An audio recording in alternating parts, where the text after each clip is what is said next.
Freedom Counsel is nothing without all of you. How do we go about getting people held criminally responsible for their acts? The military is still at risk. Election interference, the medicalization of childhood. These drug dealers like Pfizer and Moderna, we can seize their property. We develop our litigation through conferences like this. It's going to come through communications. It's going to come through conversations. And Freedom Counsel is that conversation. For information, visit freedomcounsel.org. I knew as early as February 2020 that I needed to do something. I recognized that there was a systematic problem and that this was not about hydroxychloroquine, it was something larger. Fear shut the world down, and people made a lot of money at it as they were killing us. I was asked to speak at a freedom rally that was set up to discredit my reputation. Whoever orchestrated this must not have the safety of this nation in mind. Medicine and politics should be separated. These doctors were handcuffed. The American public has awakened. We have a new civil rights movement to restore our rights, and we're going to hold them accountable. It is a natural progression of a man of God or woman of character to see injustice, to seek it out, and then to act upon it. Do you hear me? We will never lock down again. This is the hill we die on. Don't miss New American Heroes with attorney Warner Mendenhall and John Davidson, Mondays on BrokenTruth.tv. You just have to flood a country's public square with enough raw sewage. And if anybody is lying here, Senator, it is you. Once they lose trust in their leaders, in mainstream media, in political institutions, in each other, in the possibility of truth, the game's won.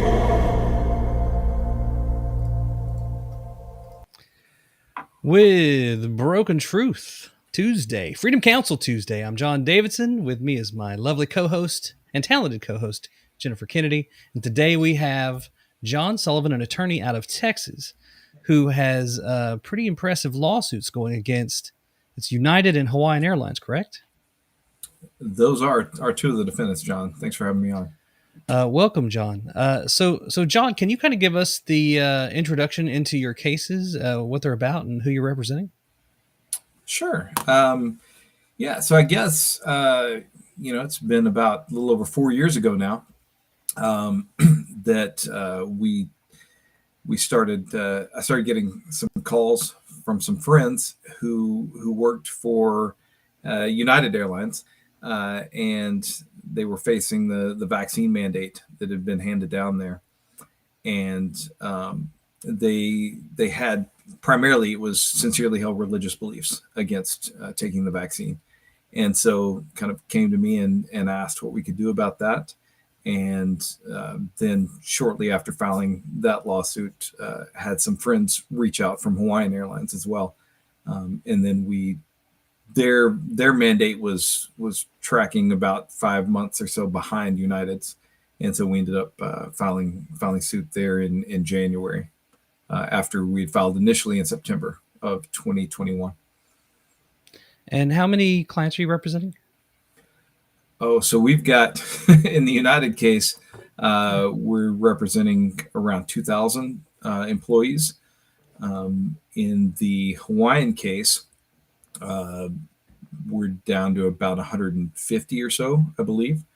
And then, hundreds more across the country in some other cases. Case against Kalita Airlines. We've got a case against City and County of San Francisco. Just settled another case against a major insurance company. So when you settle these cases, you say another insurance company, but you don't name them. Is that part of the settlement? Is that you don't disclose who settles? I mean, it's public record, but I just was not. Yeah, okay. We don't discuss the terms of the settlement. So, that for me, that's a problem with a lot of the cases when they settle. Justice isn't disclosed, and that leads people to be frustrated. They don't hear about the victories, but in this case, doesn't apply. But yeah, So Jennifer, do you have any questions for him about this? I mean, Yeah, you're the attorney.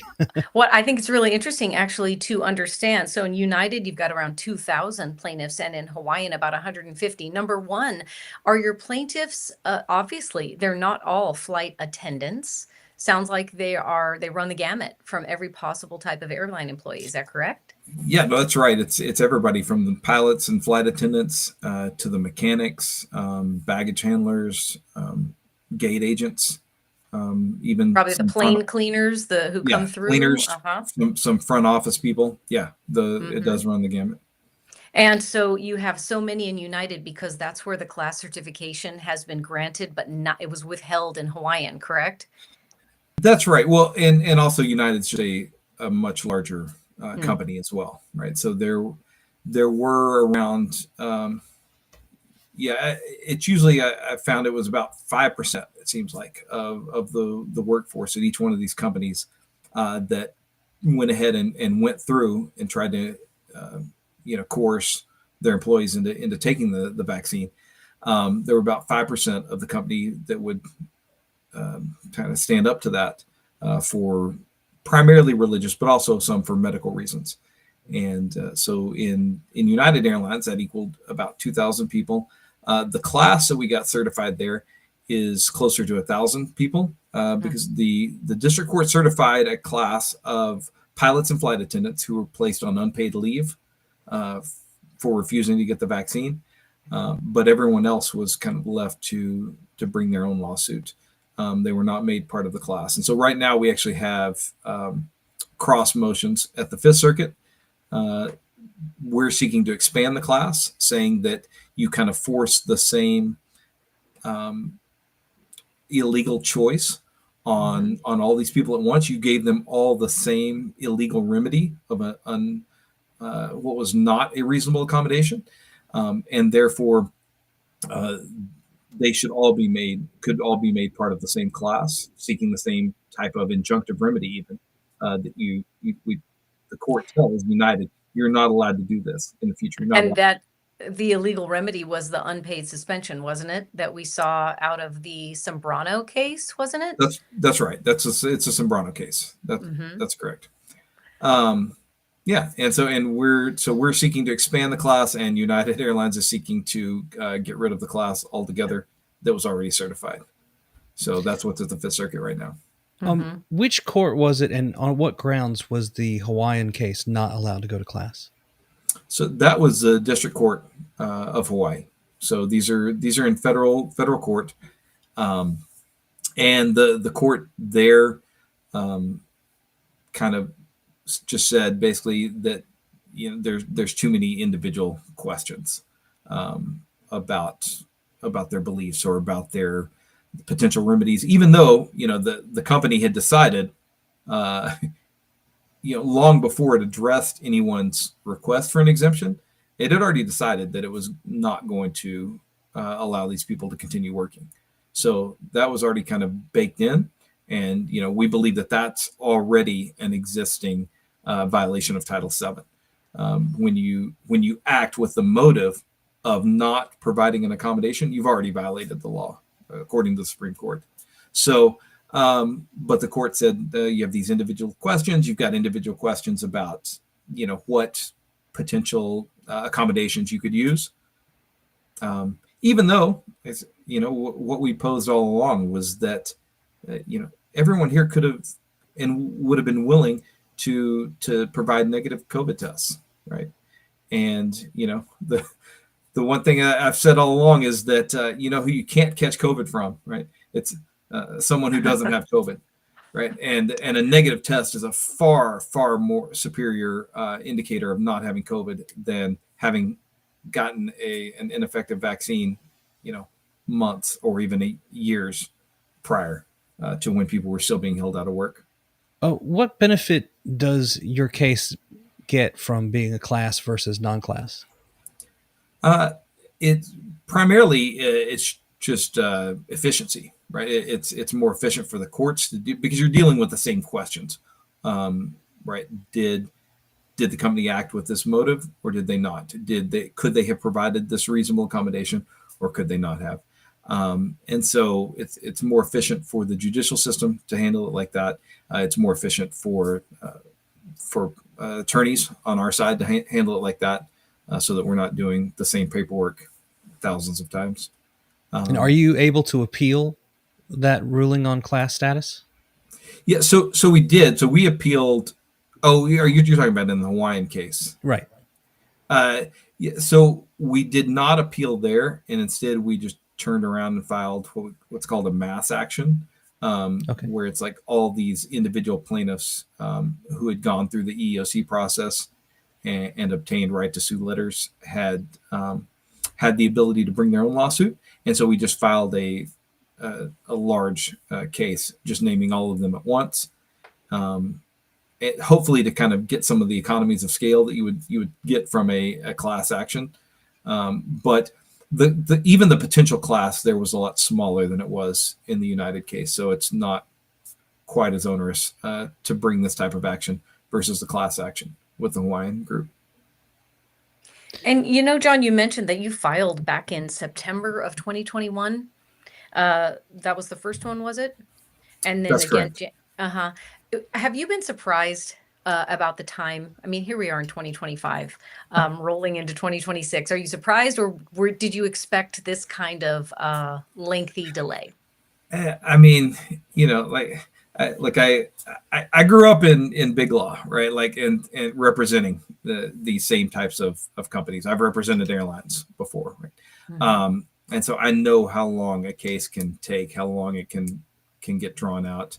But the one thing that I told our clients from the beginning was, not to be discouraged by that, because I said, look, the longer this drags out, the more people are going to become aware of actually the facts that were actually known at the time, but being either hidden or at least suppressed.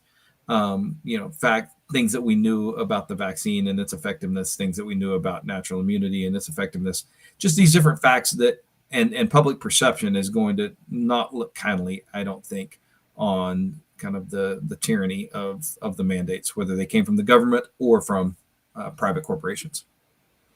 That does seem to be a big shift, certainly from the whole vibe in 2021 to now has changed. No, definitely, right. But what we are, of course, seeing is that certain courts are very quick to defend these decisions that were made, right? And they'll say, well, yes, look, the company had to make the best decision that it could based on the evidence that it had at the time, based on what it was being told at the time.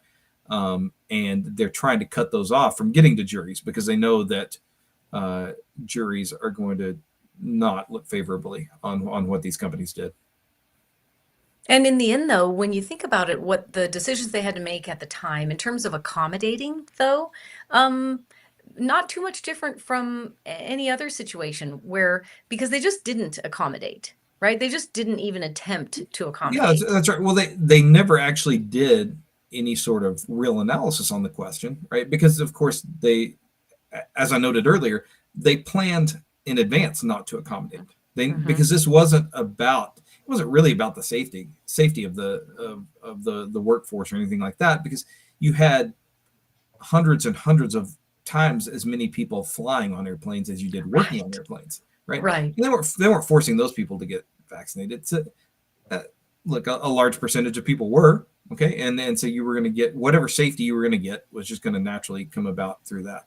This wasn't about safety; it was about marketing, right? Mm-hmm. And so as soon as United they were able to tell everybody, hey, we have the first 100% vaxxed workforce, right? And it's plastered across, billboards or sky bridges or whatever, right? In Chicago, and Hawaiian Airlines said, hey, look, United's doing this. We have emails, right? We have to follow them, right? Because we don't want to be known as the anti-vax airline, right? So it was about perception and and marketing and those types of issues rather than safety, which is why, again, they could say, just make the predetermine that they were going to not accommodate anyone. That and so if you're not going to do it, you don't really have to look for an accommodation if you're not going to provide one already. But that's why you get Hawaiian is putting people out of work in January and February of 2022. You know, long after the latest COVID variant has come out and rendering vaccines totally pointless. And when other companies were taking their mandates down, even Starbucks or whoever, big companies were withdrawing mandates, we found there were oil companies, like major oil companies, that were just then starting to enforce vaccine mandates through the spring and even late summer of 2022. Even United Airlines had, after a bad ruling from the Fifth Circuit, pulled down their mandate and let people come back to work in March. Hawaiian pulled down its mandate in September of 2022. But you still had other companies that were late to the party, still trying to think that they should enforce mandates at that point. And it was really rather ridiculous. Yeah, and So you said it was. Oh, go ahead, John. No, you go for it. Oh, I was just going to say, when you look at the different states across the country, and then within those states, the timing of the mandates is really ridiculous. If you looked at all of it, you can see in every instance, it isn't about health and safety. It's about whatever little agenda that particular defendant had, or whatever control drama they were, just virtue signaling, right? Whether it lets the CEO of the company, get an extra night in the Lincoln bedroom, or whether they think it's going to pay off for advertising purposes, right? Or maybe it gets you a promotion, right? You get to a cabinet position. And meanwhile, you look at the lives of your plaintiffs and the damage. I mean, okay, yeah, they want the bonus or the feel good pat on the back or whatever, the promotion, and yet what they did to our plaintiffs was horrific. The pensions stolen, the lives changed. I mean, the damage has been catastrophic. It's destroyed people's lives. I've actually sadly had multiple plaintiffs that ended up taking their own lives. Right. I feel like as part of this mandate process, right? Because maybe they took the shot, right, and then they felt so bad, they had violated their religious convictions and felt so bad, right? They couldn't live with themselves any longer, right? And just the stress of COVID, right, was hard on everyone, as it was. When you layered on top of this the fact that you were strong arming people, right, and coercing them. The CEO of United, just kept trumpeting time after time again that mandates work, right? See, like, well, yeah.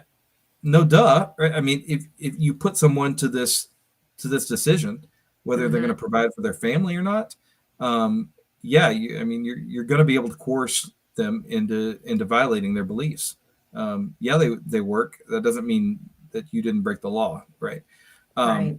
It's ruined people's lives. We've got plaintiffs who's maybe they've had to move across the country to try to find work.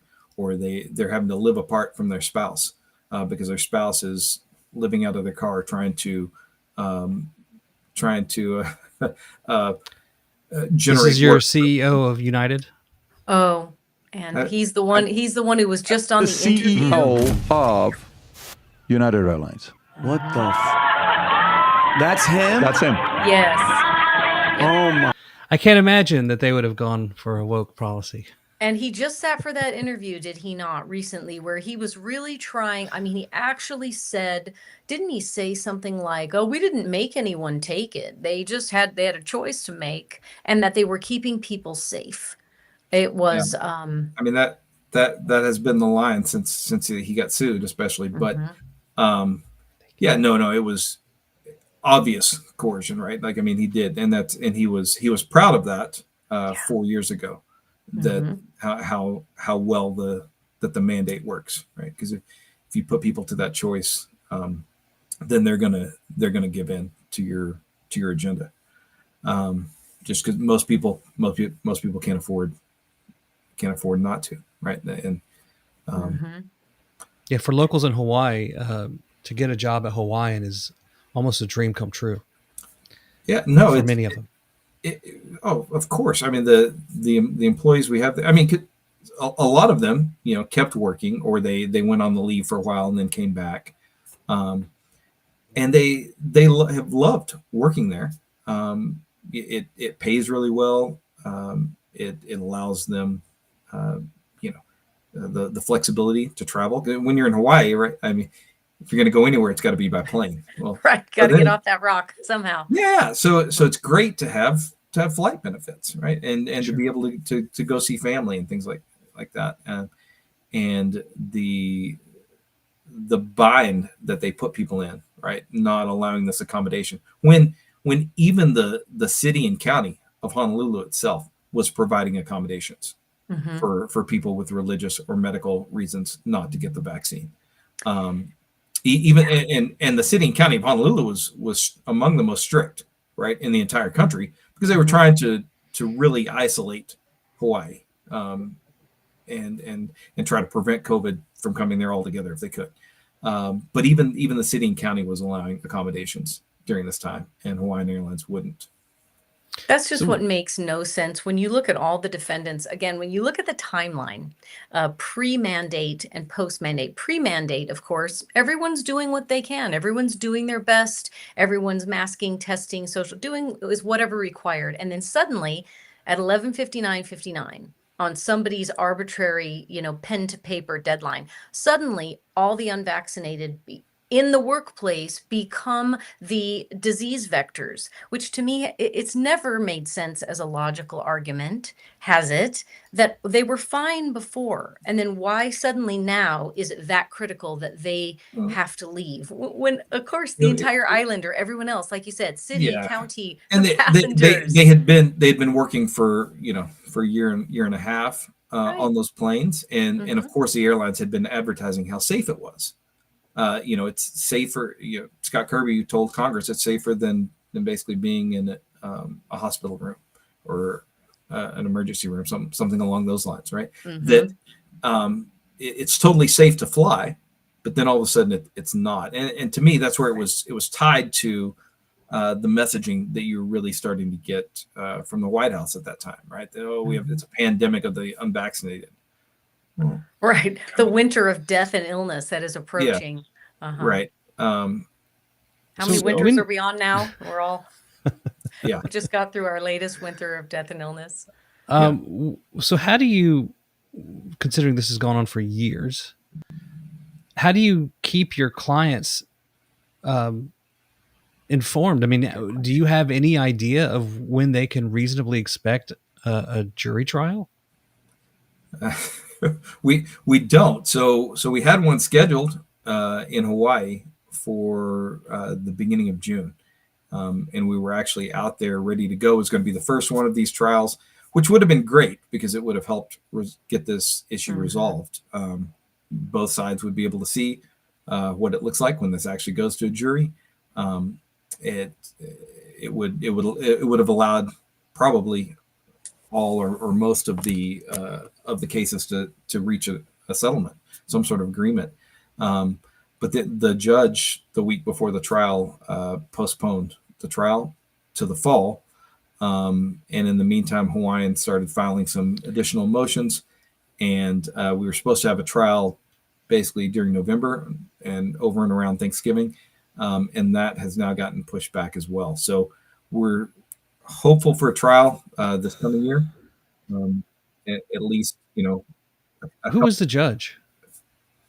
That is Judge Gilmore in Hawaii. And when you say trial, were you going to have a bellwether trial or? No, this was going to be so the initial group that was denied the class certification. We have 9 plaintiffs in that group. And so the judge is splitting them apart based on kind of the types of claims that they have and the position that they were in. And so it was going to be 2 pilots who only had religious claims.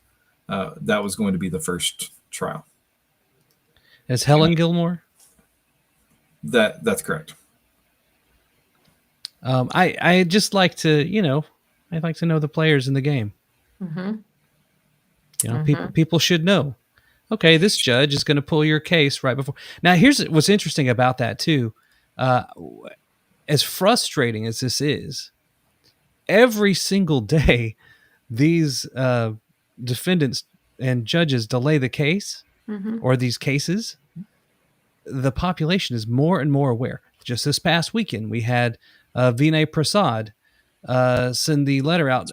Essentially, was the first acknowledgement by the FDA that just at least, out of 100 cases, they've confirmed 10 were caused by the COVID vaccine.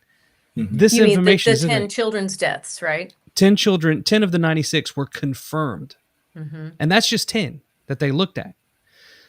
So inevitably, the jury pool gets more and more hostile to the defendants in these cases. So great, delay, please. Well, and also, you know, you get compound interest on your damages. But so the math but that doesn't means pay the rent today. That's right. And so people have had to give up. I mean, a lot of plaintiffs have taken, you know, settlements for pennies on the dollar, or they've taken some deal where they just try to go back to get their job back, try to start making money for their families again, because they and companies know this, right? Like that they can outlast most plaintiffs, and they can outlast a lot of smaller plaintiffs firms. You know, we've been fortunate I knew early on when I was going to take on United, I was still at my old firm.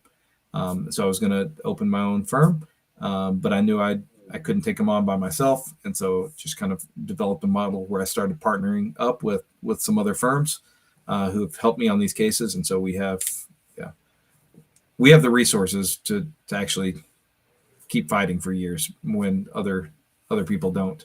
So You're part of Freedom Counsel, right? I'm not a member. I'm not. You're not. Well, let me just get you that application. No, you're in, John. Obviously, you're in. I never got invited to the party. Oh, you're so invited. In fact, here's a question, because you mentioned that your big defense expert, or I mean experience in the past. You know how in the Sombrano case they talk about how the plaintiffs were put into that crisis of conscience about choosing faith or job, and I'm wondering, if you had kind of a big corporate background, how did you shift to where you are? Did you have a crisis of conscience that changed your practice? So that's a good question. So I would say yes and no, right? Like, so at my firm, we were actually, we were starting to roll out a mandate of sorts. I probably could have, I think, avoided that mandate anyway. But I was already kind of looking for something else to do. You know, I told my wife at one point, maybe 6 months to a year, kind of prior to all this, that I was either going to start using my law degree for something that I enjoyed and believed in, or I was going to go to medical school. So just through kind of a series of fortuitous, you know, coincidences and events, the executive pastor at the church where we went to church while I was clerking, almost a decade earlier, was a part-time, like 1 weekend a month, baggage handler for United Airlines. And so that was what really got me tied into this. And because I've always been, you know, very pro-religious liberty. That's always been just a real, you know, passion of mine, something that I wanted to do with the law. And I've tried to do, you know, kind of pro bono cases in favor of religious liberty when I could. And so in that aspect, right, like it was easy for me. There wasn't a big shift there for you know, going after fighting for people's religious rights on this topic. And and once the mandates started coming out, I was kind of looking for an excuse to get involved anyway, just because I'm from Texas, so I'm pretty libertarian, and when the vaccines first came out, like I didn't have much thought about them, to be honest. I'd had COVID, so I was like, I'm not going to get a vaccine, right? Like I've taken lots of science classes. I'm not going to get a vaccine, right? I tested my antibodies. I have antibodies. Why would I get a vaccine? But I didn't care if other people did. Again, hadn't really looked into them too much. Didn't have much thought about them. But then when they started mandating them on people, that got my attention. I was like, oh wait, that sent up red flags for me. Just just kind of when the government's going to make me do something that I got, or any company, right, that just kind of bristle at that. And so I was looking for kind of an avenue to get involved in this anyway. And so then when it came to religious people coming to me that had these sincerely held religious beliefs against taking the vaccine, then that was an easy switch for me to flip. The hardest thing, the weirdest thing was moving from defense side to more plaintiff side. I still do defense work, and outside general counsel for different companies and groups, stuff like that. But actually filing lawsuits, I had never done that, and so that's a new thing for me. But it's been fun. I think that's true of a lot of us in Freedom Counsel, where our practices changed, or we went from defense to plaintiffs all of a sudden. I know that's true for me. Yeah. So, as a layman watching from the side, I assume that I took road trips across the country in 2021. Every billboard was either porn or an accident attorney. And I thought for sure, I was like, oh my gosh, with all these attorneys, we got so many attorneys. You can't step 2 feet without squishing one. There have to be a tremendous number of lawsuits against these mandates, against injuries, against hospital protocols. And there weren't. And yet? Well, it's you kind of had misaligned priors, right, with all this, right? Because the plaintiff's bar tends, by and large, to be more liberal than the defense bar, which is really saying something considering how liberal attorneys are in general. And so like you just pro plaintiff, right? Like that usually tends to be more Democrat judges than Republican judges, right? You just because the pro business people, right, tend to be more Republican, tend to have that aspect, right?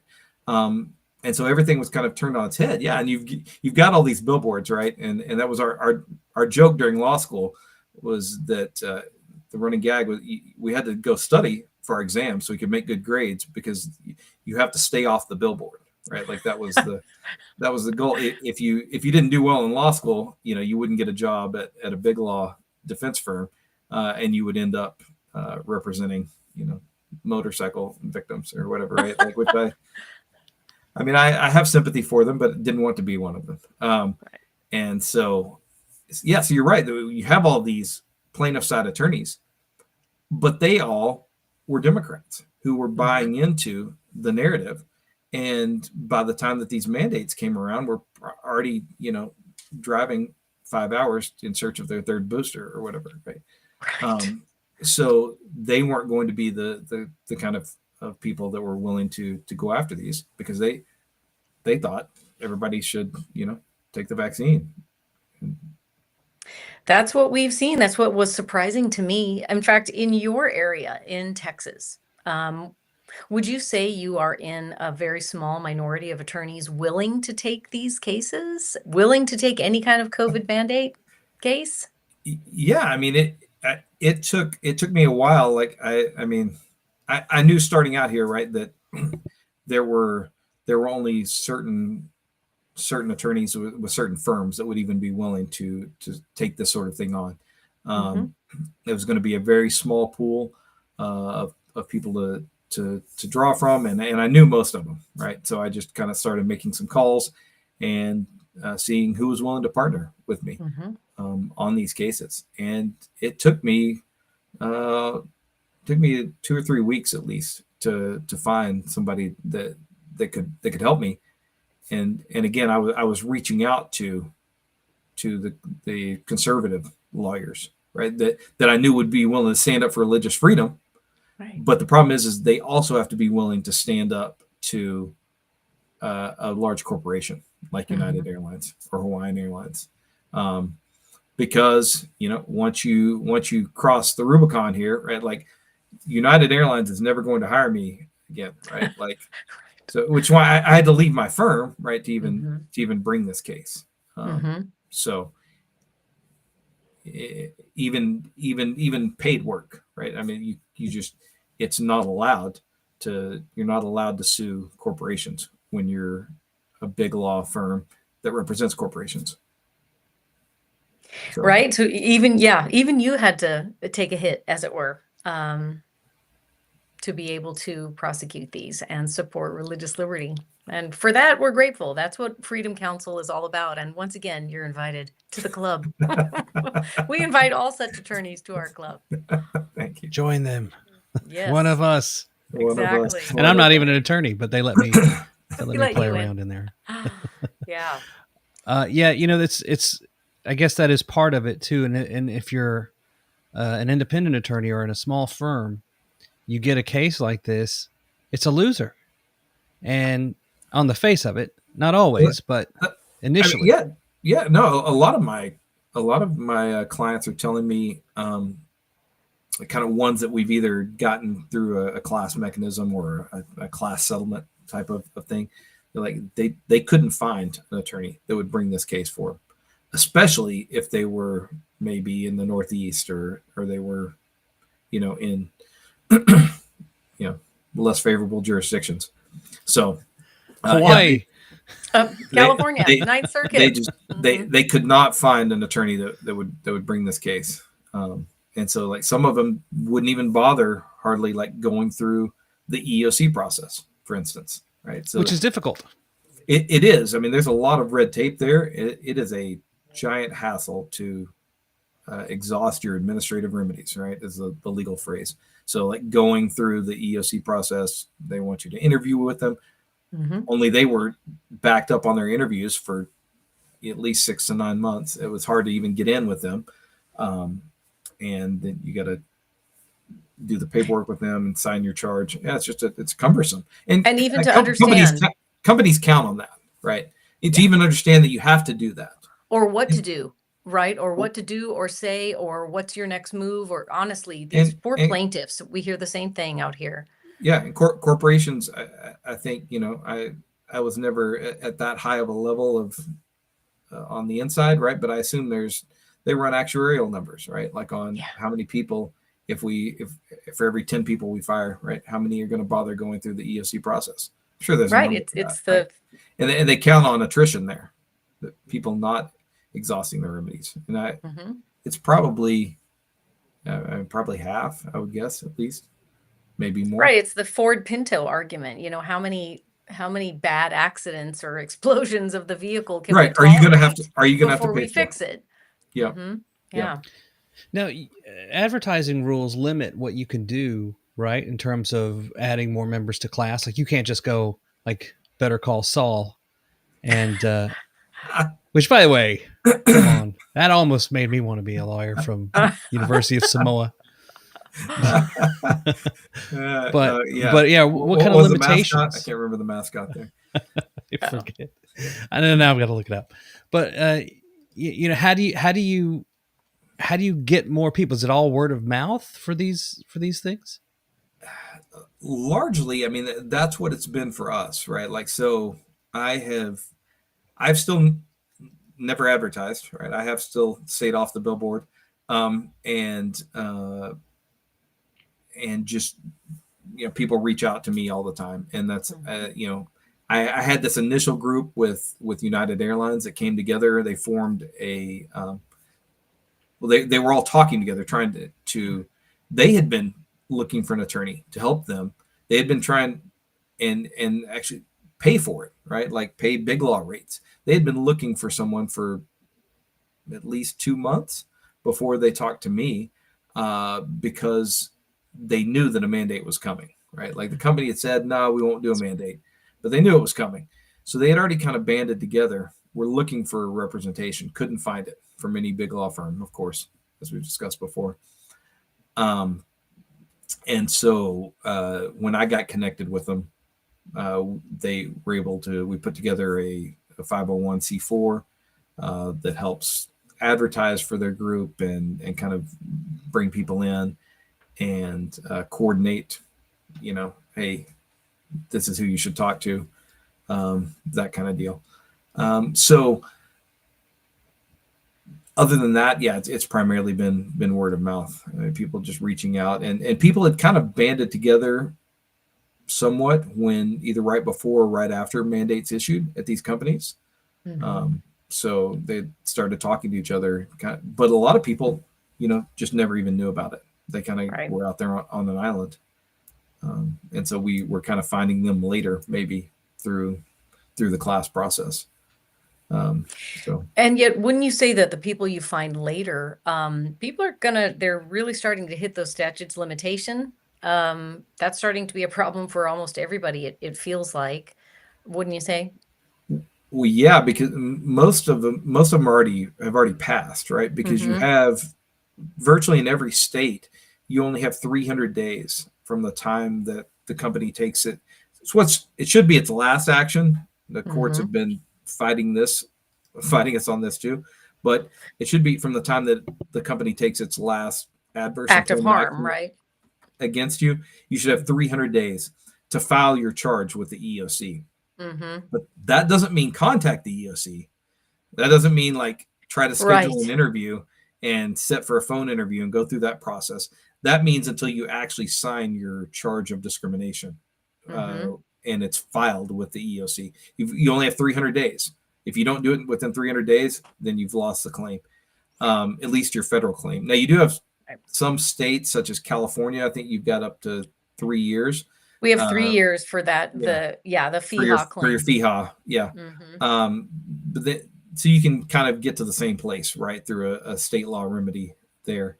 But then once you get that, once you get your letter, your right to sue letter, if it's federal, right, if it's coming through the EOC, you only have 90 days to file your lawsuit, or else you lose the right again. California, you've got a year, right?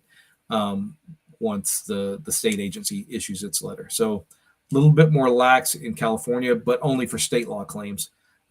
If you're trying to bring these federal law claims, which are largely duplicative, you're going to have a very short window, especially because you had 300 days to file with the EOC, and the EOC has been investigating those claims and thinking about what they were going to do.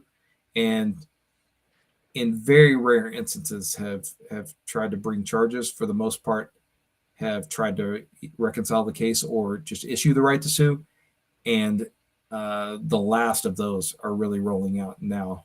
They're just trying to clear the decks of all those. Because they're almost 3 to 4 years old now, right, on all those charges. Right. What I hear a lot from people is, in fact, I wanted to ask you if you had any advice for the public, because my main advice these days is don't sit on your rights. Don't be thinking about should I sue my employer? I have too many people who call me and they say, I finally decided I'm gonna do something about it. And I'm like, I'm so sorry, but it's too late. It's too late. Yeah. Now, there is one interesting aspect if you are dealing with vaccine injured children. The statute of limitations right doesn't begin in most states for them until they turn 18. Yeah, so that's Jennifer probably knows way more about this than I do. I know just a little bit about the vaccine injury program. Was it VSIP? And yeah, you can get compensation. It's a different kind of claim than the employment claims that we're talking about. Right. Although, John, you might have been thinking about the whole, number one, tolling of the statute of limitations for minors. Minors possess that right of action, but then it depends on if they turn 18, then does their cause begin? That's a whole nother question. And yeah, that's typically true when the child has a cause of action. But in terms of vax injury, that's a whole other animal, though, being forced into the vaccine court, which is just not it's separate but unequal. It's a black box. Yeah, we actually have we're working on some litigation there as well. I want to show you guys something in terms of what you're going to be dealing with juries. There was a great clip that I found this morning of Piers Morgan having one of those prove me wrong kind of debates. And this is, I just want to see if your head explodes like mine did when I saw this, because it's just absolutely maddening. Guilty of this myself. I'm not saying I'm whiter than white about so this. Masks are woke. No, they can be. If the woke mentality, I'll explain why. When a government says that if you're seen without a mask during a pandemic, you can be fined or punished. Pierce, you're way too smart to believe this. Wait a minute. I'm giving you the argument which I ended up accepting, right? Which is in a fast-moving pandemic, when the scientific advice changes so rapidly, I fell victim to this myself. I was very censorious of people. But you can't deny that the state had a mindset of you will conform or we will punish you. And it turned out they were making That's people... simply not true. It is true. You may have felt uncomfortable being unmasked in public because people would say, hey, be courteous of other people. I didn't. Nobody got fired. I didn't. Nobody lost their job. Nobody got people did exiled. Get fired and did lose their job. All that stuff got overturned. No, because we are a nation of laws. People did get fired. They all lost their jobs for not wearing a mask. They were told they couldn't come to work. Who? Lost thousands of people. Okay, so these nebulous people lost their jobs. Nick, to be clear, you don't think anybody lost their job in the pandemic for refusing to wear a mask or refusing to be vaccinated? I think that people who were in public-facing situations where they could have easily taken a scientifically proven preemptive measure. It wasn't proven. Yes, it was. No, it turned out not to be proven. That's my point. And yet the state, driven by a left-wing Democrat president, so me telling you that you are spreading misinformation, that is not fascism. That is just me telling you you're wrong. No, you're not telling me I'm wrong because I'm right. Okay, no, you're just... John Davidson, who is this individual? So I asked Grok. I was like, Grok, please, who is this moron? Yeah. Grok would not tell me. I am stunned. That guy and the people laughing in the background, this is the byproduct of the censorship and misinformation warfare that we were dealing with so that we couldn't get good messages out. And now these idiots walk around. It's amazing he could even put on his tie. It must be a clip-on.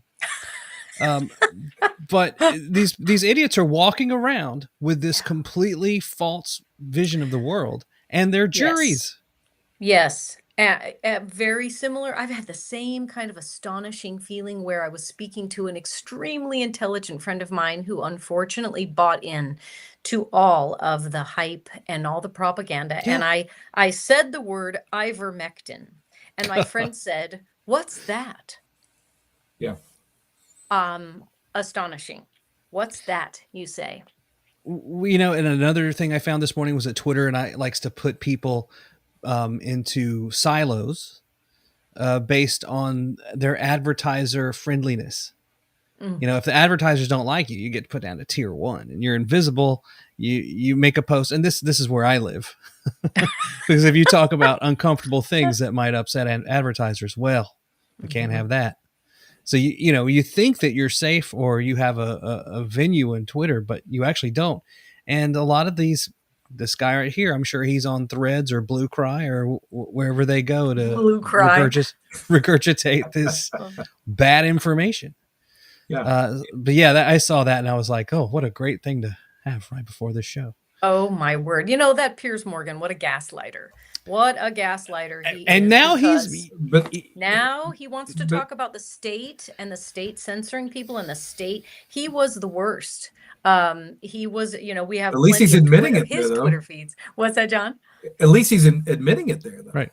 He halfway admits it. He wants to absolve himself, but he was really awful. Again, he was one of the people saying the unvaccinated should be excluded. We should rightfully lose our jobs, etc. And so I don't think he can't really walk that back. It's like John, though, that's a great word there for it, was just regurgitated, right? Like it's the same feedback loop, right, that they get stuck in, and they don't know what ivermectin is. They don't know. They've been shielded from the facts that were harmful to a certain narrative. Yeah. So, Do you all remember, speaking of the vax, how early on, I remember this very clearly when the vax was being rolled out. So this is pre-December. This is really late fall 2020, where everything I read, this was a red flag for me, was they kept using the word harmless spike protein. It's just, it codes for a harmless spike protein. And I thought, really? Is it really harmless? But they started so early with the messaging that people did, I think, just by osmosis. A lot of people just took it in and then never, ever had any ability to question it after that. Yeah. Well, it's just, safe and effective. Safe and effective. If you repeat that enough times, then people. The lie becomes truth. Mm-hmm. Mm-hmm. Truth. Something, John Sullivan, you mentioned earlier about the really smart group of plaintiffs that got together early, pre-mandate, and the notion that you put together this 501c4, et cetera. So many plaintiffs I find, of course, they've lost their jobs. They lost income, livelihoods, career, pension, et cetera. People haven't had the money to sue. So it's great to hear that you're in a position where your firm or the way you associate, you have resources that can help people. I just feel so badly for so many of the people what a bind to be in. You lose your job, you need to sue, you don't want to sit on your rights, and you can't. That's been one of the biggest, I think, insults to injury to the injured people, that they literally can't afford to sue, or they can't find anyone to take their case because of the money aspect. Right. Especially in Hawaii, right? So you're in Hawaii. Okay, you lose your job to Hawaiian Airlines. Where are you going to go? Yeah. It's a hospitality industry there. It's tourism. Mm-hmm. Every single one of those hotels probably all had similar mandates. It's at least anyone that had good benefits for you to take care of your family and your kids. What a nightmare to be in. Yeah, you couldn't get hired, right? Like, so, as I mentioned earlier, say the city and county were actually providing reasonable accommodations for people who couldn't get vaccinated, but they weren't hiring anybody who wasn't vaccinated. So when you lost your job at Hawaiian Airlines, you couldn't go over to the city and county, right? Unless you already had a job there. And you can't find an attorney to represent you. It's a very small place. Like I love Hawaii. I've always loved going there since I was a kid. Been there dozens of times, and but it's a very small place, right? It's like a big small town, and they have what they call it the coconut wireless, right? Like, so it's the gossip chain, like, so everybody on the island knows everybody else's business, right? Business, yeah. And so, see who you're going to find that's going to go up against the leading employer in the state. It's hard, but then they're proud of Hawaiian Airlines. The locals, right. Well, until it was they should be until it was taken over by a Canadian CEO. It was there's that. It was a great airline. I flew Hawaiian back when in the 80s. I remember when they used to give you a lei when you got off the plane. Like you walk down the steps there, and then the next time I went back, then I think they were charging for the leis, and then the next time I went back, then it was no more leis. No more leis. Just buy it at the vendor at the kiosk. And by the way, where did the ladies go in the grass skirts and the coconut bras? That was like the whole thing when my wife first brought me there. I was like, let's go, and I get there and there's none of it. There's just a sign that says toilets. Which they finally changed to restroom. But yeah, that's we should be winding up. But John, is there any way people can support you? You mentioned a 504 or 501c4. Oh, 501c4. 501c4. Yeah, that's the Airline Employees for Health Freedom group. And so you can check out their website, and I think they have a link to donate, there if you'd like to. How can people keep up with your cases? Wow. Well, it's Are you on Instagram, John? Can we follow you on Instagram? I'm not. I don't do social media. That's why I don't advertise. I don't. That's probably why I didn't know about the Freedom Coalition. I was like, I'm not. Oh, you're in. We're gonna keep you. Yeah. Tell us again that website. It's Airline Employees for Health Freedom. Yeah, AE and then the number 4 HF. .org. Yeah, I believe so. And then my cases are Sembrano versus United Airlines. O'Halpin versus Hawaiian Airlines.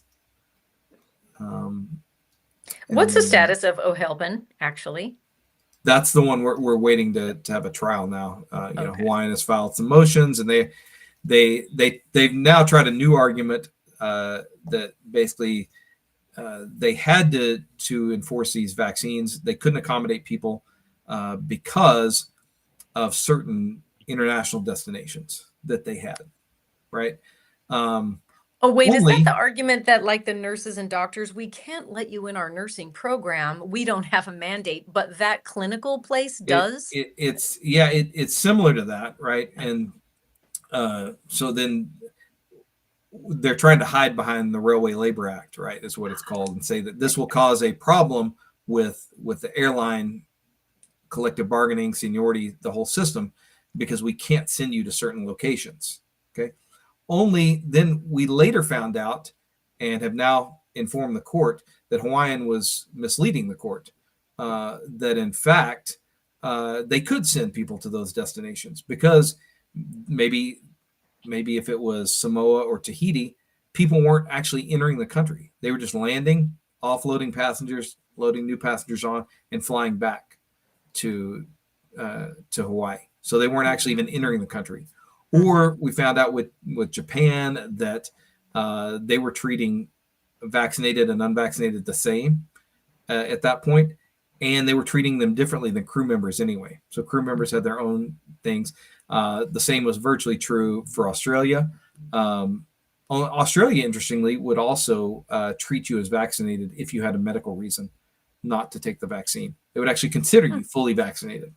But of course, Hawaiian hid all these facts from the court in making its motions to try to get cases dismissed. And so we've now alerted the court to that, and we're waiting to see what the court says. Wow, great. Good luck on that.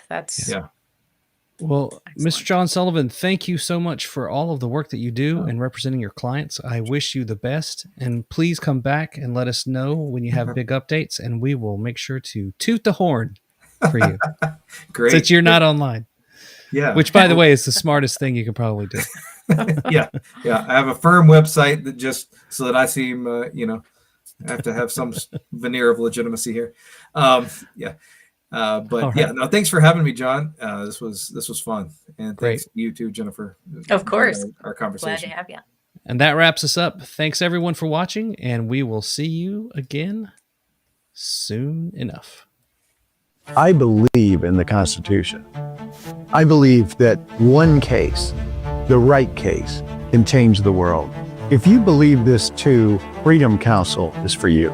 Pursuing a major case can be overwhelming, but we provide a community of practice so that you have the resources available to support your case.